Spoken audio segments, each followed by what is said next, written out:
Well, I was absolutely floored, a lot of people are, but also I was reunited with ideas that I had actually had as a teenager, and these are ideas that I had put away as I approached college years because they were ridiculous on the face of it. And so you talk to someone about living forever, they just kind of dismiss you out of hand.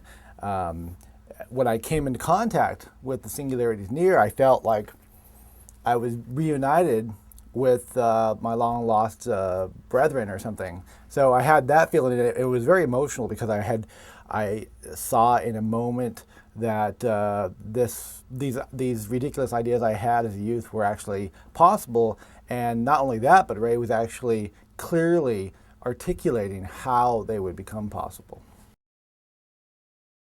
I did. I went to USC Film School for a while, and I had always been interested in the sciences, particularly the physical sciences and physics. So after film school, I went back and I attended UCI for a while and sat in a lot of classes with people like Professor Gregory Benford, who actually wrote the book review that actually hooked me up with the Singularity Is Near, as it were. But studied physics and astrophysics and astronomy and the life sciences, and I had always wanted to merge cinema and physics. And so again, when I came across the Singularity Is Near, I saw it as an opportunity to do that. Well, I think that man has used technology uh, for primarily good for most of human history.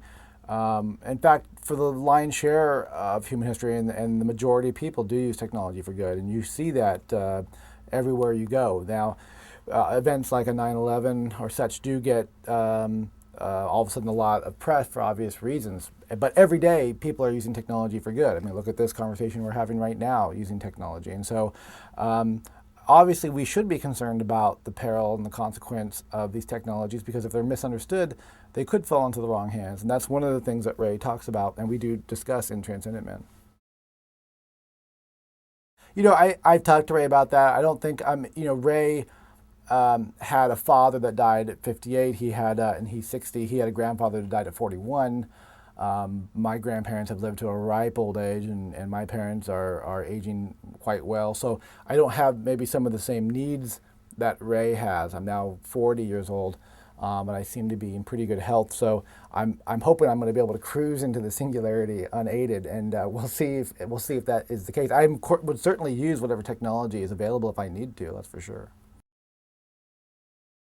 Well, we have a few films that were in development, narrative films, and we'll be releasing to the public at large soon. Ray and I will be in collaboration on another film, a science fiction film, and Ray will be there to help guide us through some of these future technologies, making sure we get them right in the film.